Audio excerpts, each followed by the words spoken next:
আসসালামু আলাইকুম, সবাই কেমন আছেন? আশা করি সবাই অনেক অনেক ভালো আছেন। আবারও চলে এলাম নতুন একটি রেসিপি নিয়ে। আজকের রেসিপি হলো দেখুন গোটা বড়ইয়ের আচার আর মিষ্টি মিষ্টি গোটা বড়ইয়ের আচার।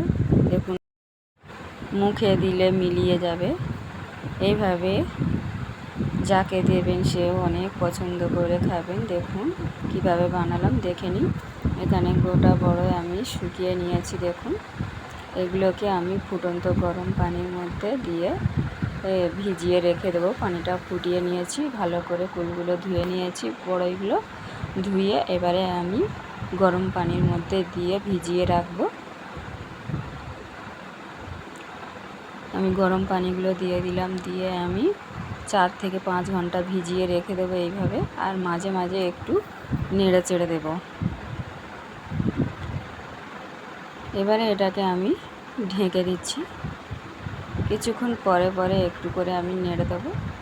আর দেখুন ফুলগুলো 5 ঘন্টা পরে একদম নরম সফট হয়ে গেছে। আর এর মধ্যে দেখুন কতটা নরম হয়েছে, আর পানি এর মধ্যে চলে গেছে। দেখুন একদম নরম তুলতুলে হয়ে গেছে। এবারে এগুলোকে আমি কুল নিয়েছি, আমি দেখুন কুলগুলো রেখে দিচ্ছি। এই কুলগুলো আমার 1 পাল্লা কুল শুকিয়ে 1 কেজি মতো হয়ে গেছে। এখানে আমি 1.5 কেজি পরিমাণ গুড় নিয়েছি। গুড়টা আমি গ্রেট করে নিয়েছি। আর এখানে চুলার মধ্যে কড়া বসিয়ে দিয়েছি। এবার কড়ার মধ্যে দিয়ে দিচ্ছি কুল আর পানি, সবগুলো একসঙ্গে এইভাবে দিয়ে দিলাম। দিয়ে এর মধ্যে এবারে আমি বোটাগুলো এইভাবে ছাড়িয়ে দিচ্ছি। একটু একটা বোটা আছে।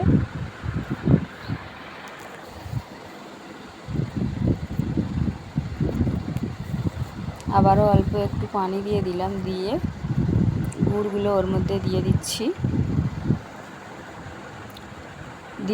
বিট লবণ,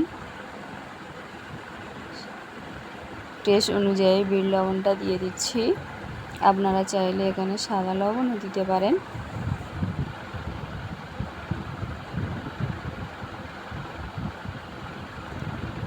এবারে আমি একটু নেড়ে চেড়ে দেবো এইভাবে।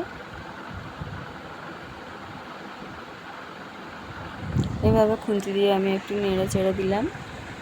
এইভাবে ফুটিয়ে নেব, খুব ভালো করে ফোটাবো হাই আঁচে।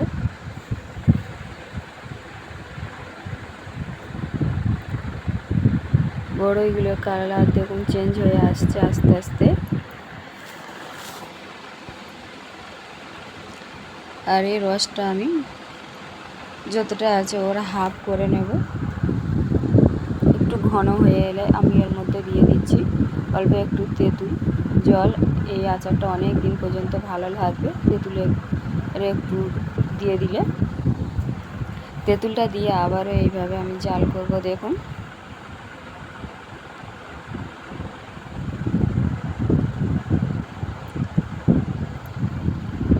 জাল করা আমার রেডি হয়ে গেছে।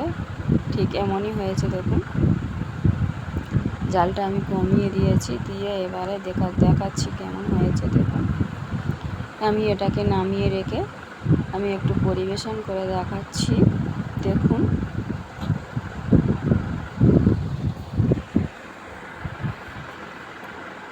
পুরো দেখতে কেমন হয়েছে, একদম দোকানে এর মতো, রাস্তার ধারে কাকুদের মতো যেমন ওরা বেচে তেমনই।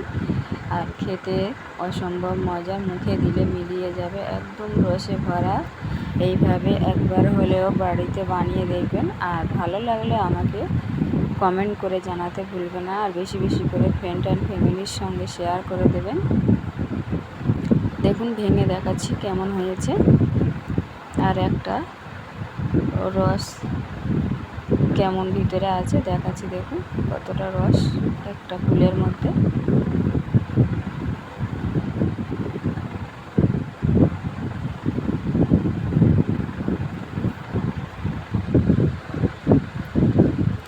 এতক্ষণ পর্যন্ত আমার সঙ্গে থাকার জন্য সবাই ভালো থাকবেন, সুস্থ থাকবেন।